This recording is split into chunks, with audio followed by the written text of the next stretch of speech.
Buenas tardes, días, noches a todos las personas que nos están mirando hoy. Bienvenidos a otro capítulo de What's Up Latinoamérica. Mi nombre es Lindsay Dietz y estoy aquí para traerles más de los héroes anónimos que me ha tocado la fortuna conocer durante los últimos años.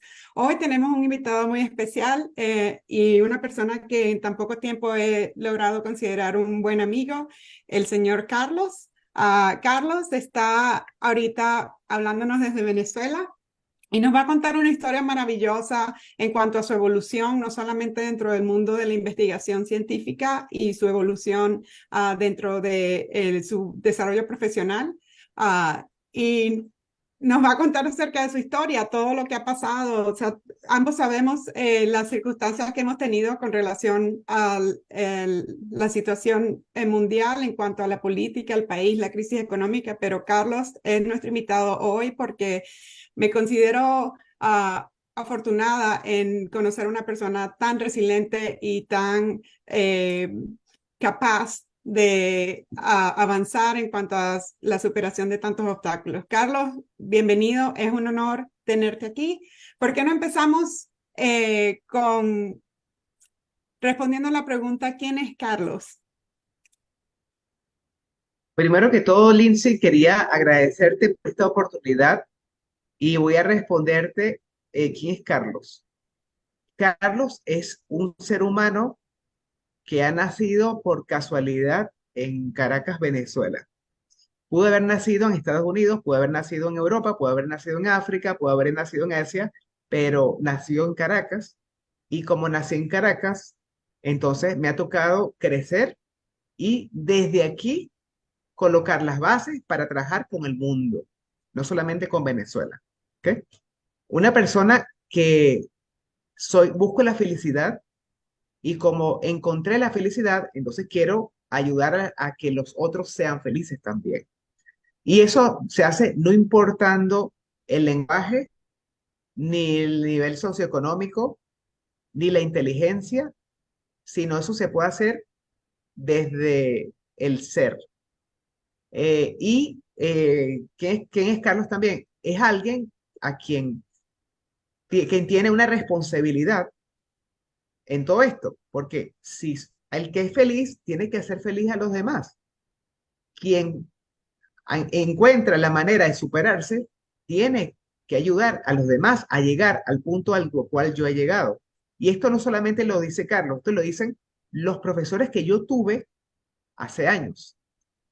Y otra cosa, Carlos es una persona honesta, una persona que busca la sabiduría de Dios y es una persona que le gusta la investigación científica aplicada a los problemas de la humanidad.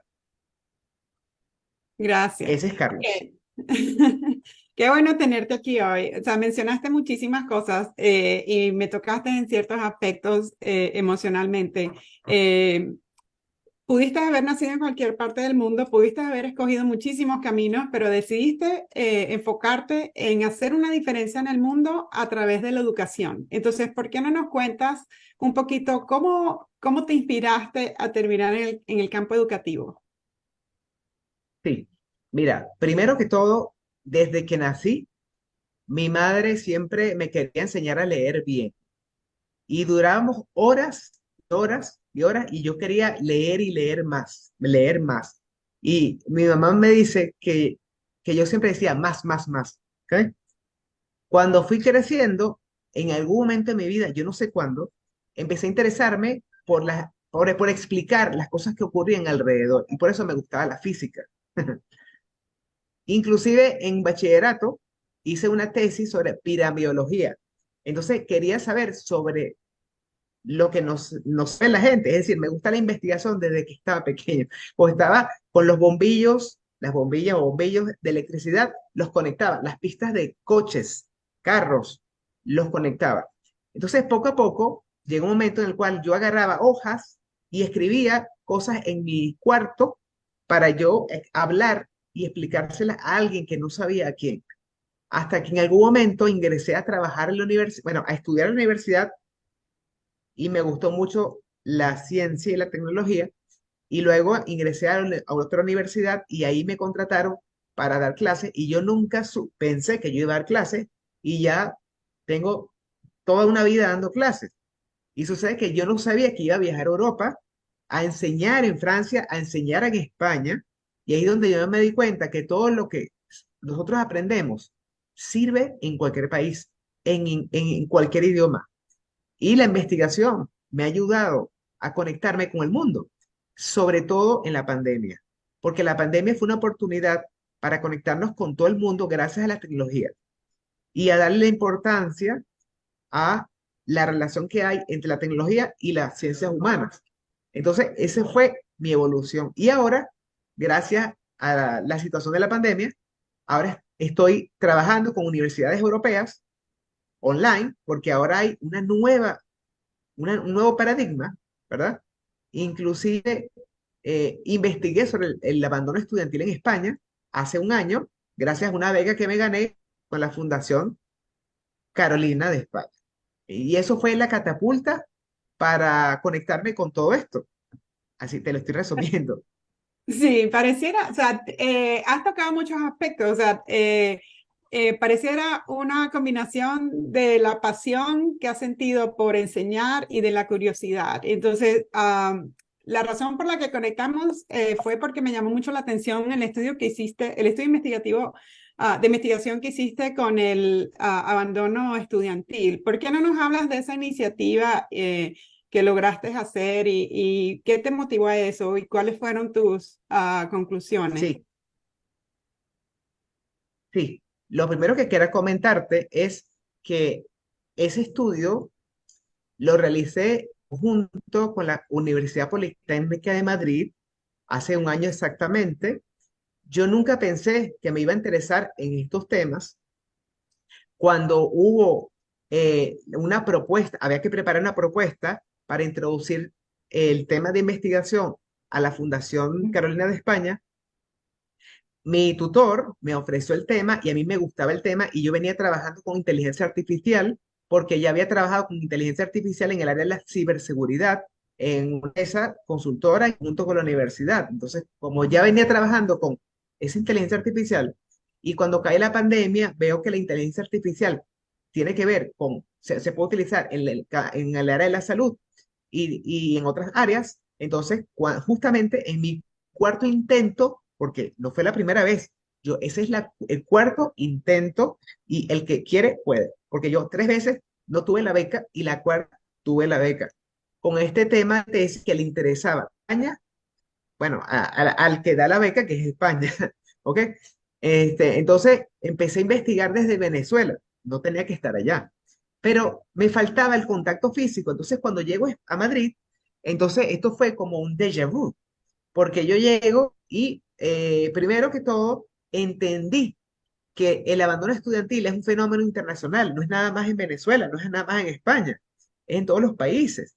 Entonces, cuando hice el estudio, primero tuve que investigar cómo es el abandono estudiantil en todos los países, en bases de datos internacionales como Scopus y Web of Science, a través de la Fundación de Ciencias Española, que tiene acceso a todas estas bases de datos.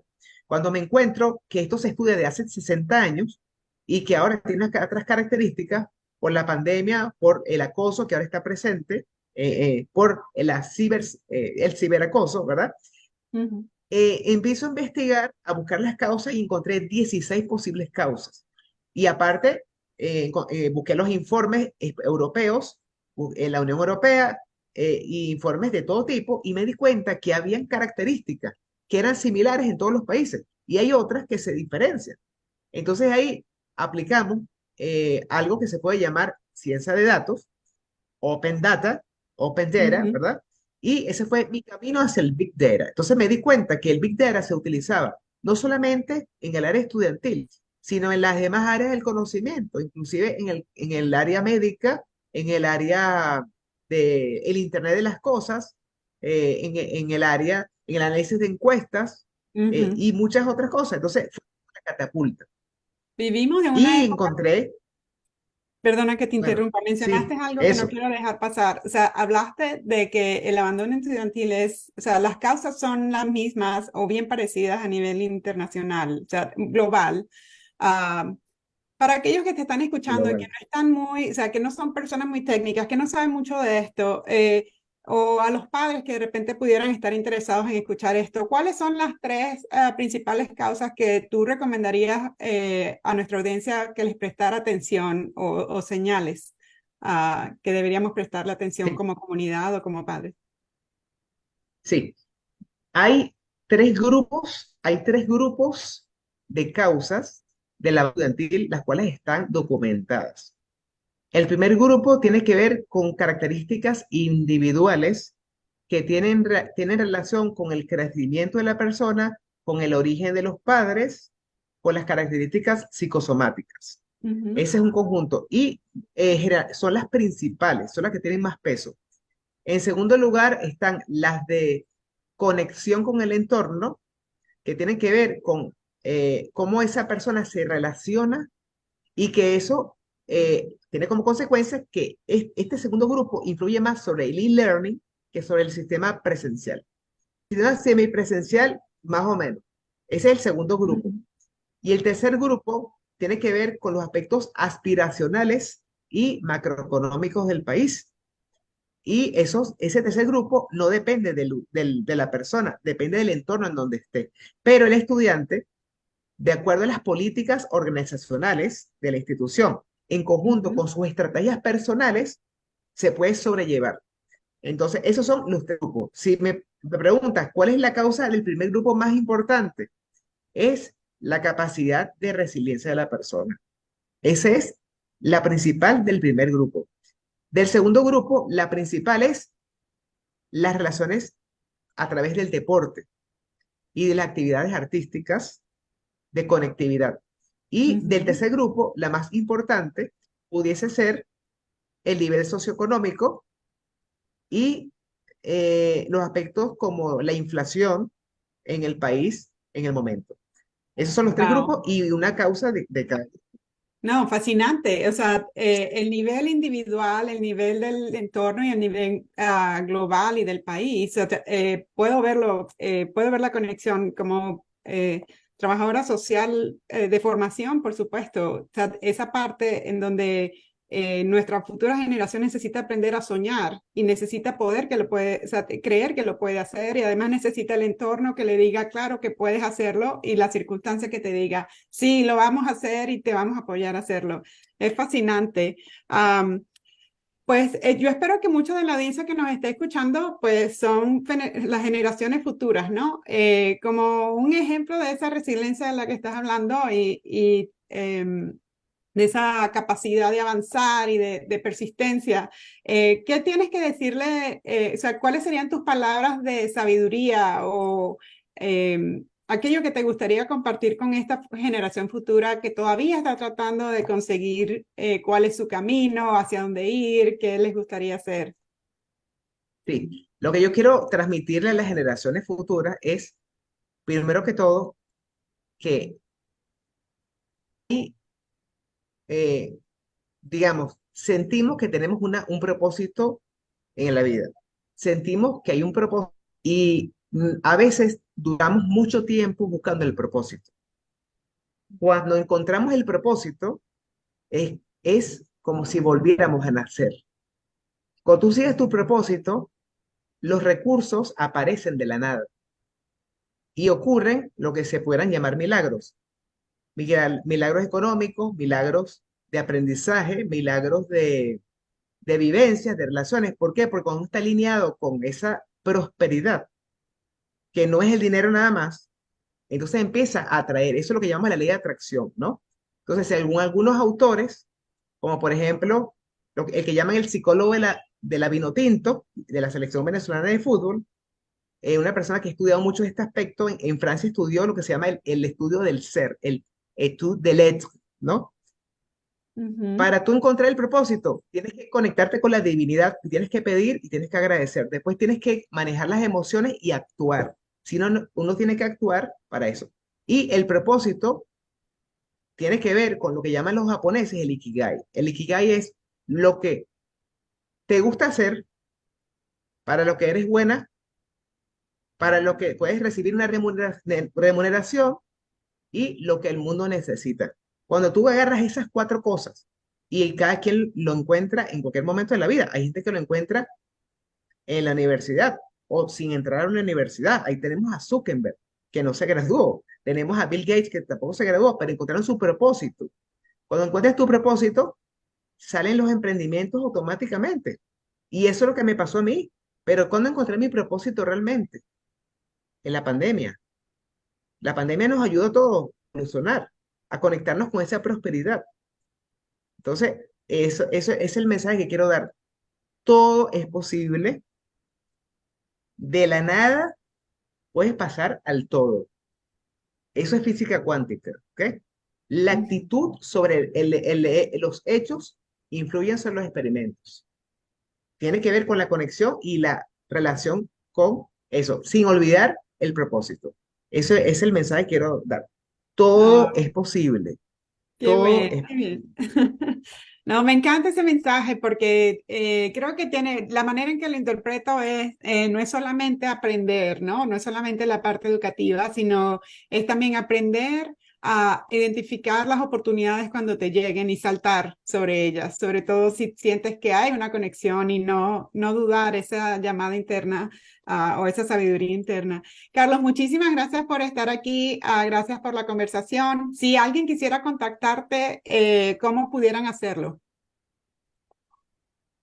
Bueno, mira, hay muchas formas de contactarme a través del LinkedIn, Ujú. ¿verdad? Al profesional. Eh, bueno, busquen Carlos Moreno. No En recuerdo cuál es mi LinkedIn, LinkedIn, ok. pero ¿Tienes algún bueno, email que puedas compartir? sí, carlosmanuel.moreno.ucb@gmail.com y mi canal Telecientífica, en donde tengo algunos programas que tienen que ver con la ciencia y particularmente me estoy enfocando en la industria aeroespacial porque tiene relación directa con todas estas tecnologías. De hecho, es el ambiente en donde más se explotan las tecnologías de Big Data por la cantidad de datos que existen. Y las telecomunicaciones porque obviamente estás conectando cuerpos celestes a través de radiofrecuencias. Ay, Entonces, Telecientífica, es el Instagram, ¿verdad? Y Telecientífica en mi canal YouTube también. Eh, ah, bueno, lo vamos a, sí, la y hice mi... anoto y lo ponemos como parte de como parte de nuestro video. Muchísimas gracias por estar aquí. Gracias por aceptar nuestra invitación. Y bueno, ya lo saben, aquellos que quieran contactar a Carlos, es carlos.moreno, UCB. punto ucb@gmail.com. Ok. This is brought to you by Kansas City Business Association, working to improve our community.